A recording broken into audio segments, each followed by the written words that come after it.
बच्चों तो कैसे हो आप लोग। यहाँ पर फाइनली कक्षा 10वीं वालों के लिए सामाजिक विज्ञान के राजनीति के चैप्टर लेके आ चुके हैं बच्चों।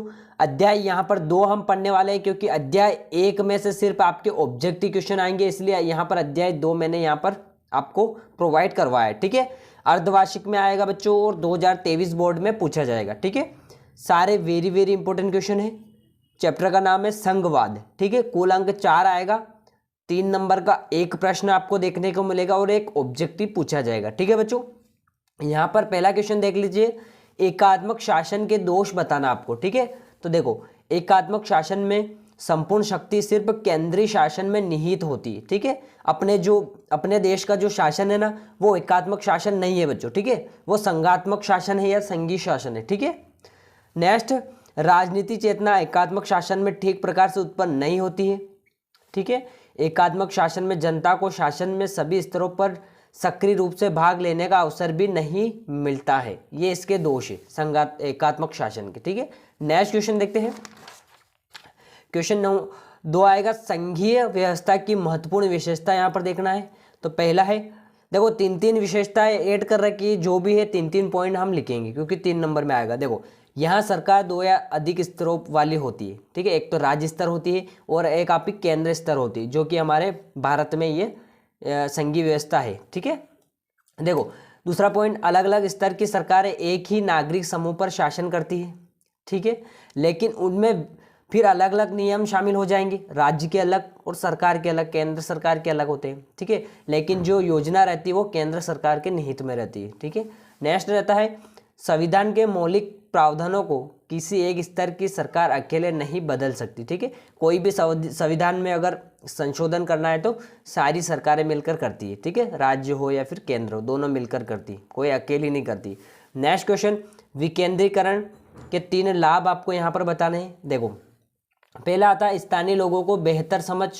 स्थानीय लोगों को बेहतर समझ, तो विकेंद्रीकरण के पीछे बुनियादी सोच ये है कि अनेक मुद्दों और समस्याओं का निपटारा स्थानीय स्तर पर ही बढ़िया ढंग से हो सकता है। ठीक है, दूसरा पॉइंट क्या है, लोगों को सीधी भागीदारी, ये दूसरा पॉइंट है, तो इसमें थोड़ा ऐड करेंगे। विकेंद्रीकरण के कारण स्थानीय स्तर पर लोगों को फैसलों में सीधे भागीदारी बनाना भी संभव हो जाता है। ठीक है, तीसरा पॉइंट है लोकतंत्र की नींव। ठीक है, तो इसमें आप थोड़ा ऐड कर सकते हो कि विकेंद्रीकरण शासन में लोकतंत्र की नींव भी रखी जा सकती है। आप थोड़ा ऐड अपने मन से भी कर सकते हो, सोशल साइंस से कोई दिक्कत नहीं होगी। ठीक है, नेक्स्ट क्वेश्चन, क्वेश्चन नंबर 4, केंद्र और राज्यों में सत्ता का विभाजन कैसे हुआ है। देखो पहला हुआ है आपका संघ सूची। पहला क्या है आपका, संघ सूची।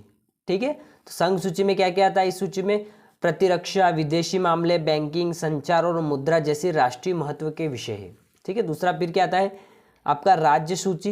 इस सूची में पुलिस, व्यापार, वाणिज्य, कृषि और सिंचाई जैसे प्रांतीय और स्थानीय महत्व के विषय। तीसरा क्या है, समवर्ती सूची। इस सूची के अंतर्गत शिक्षा, वन, मजदूर संघ, विवाह, गोद लेना और उत्तराधिकारी जैसे विषय शामिल किए गए। ठीक है, नेक्स्ट क्वेश्चन देखते हैं। क्वेश्चन नंबर 5 क्या है आपका, संघीय शासन और एकात्मक शासन स्वरूप में अंतर आपको बताना है। ठीक है, तो एकात्मक शासन क्या है, एकात्मक शासन में शक्तियों का विभाजन नहीं होता है। ठीक है, एकात्मक शासन में लिखित संविधान आवश्यक नहीं है। एकात्मक शासन एकल पहचान है, जैसे ब्रिटेन, फ्रांस, श्रीलंका है, इन सब में एकात्मक शासन है। ठीक है, एकात्मक शासन समझ गए ना आप, इसमें सिर्फ एक ही शासन होता है, सिर्फ केंद्र का शासन रहता है, ऐसे राज्यों से कोई मुख्यमंत्री नहीं बनता है। ठीक है, जैसे हमारे भारत में क्या है, संघीय शासन है। संघात्मक शासन में केंद्र और राज्य सरकारों के बीच शक्तियों का विभाजन कर दिया जाता है। आगे समझ में, हमारे भारत में राज्य की सरकार अलग होती है और केंद्र की अलग होती है। ठीक है, तो यह संघीय शासन में आता है। संघीय शासन में लिखित संविधान होता है, बिल्कुल होता है। संघीय शासन दोहरी पहचान है। ठीक है, जैसे भारत हो गया आपका, अमेरिका हो गया आपका और बेल्जियम हो गया। ठीक है, ये 5 क्वेश्चन अच्छे से पढ़ लेना है इस चैप्टर से, यहीं से आपका क्वेश्चन बनेगा बच्चों। ठीक है, तो मिलते हैं नेक्स्ट चैप्टर के साथ, अभी के लिए इतना ही। थैंक यू बच्चों।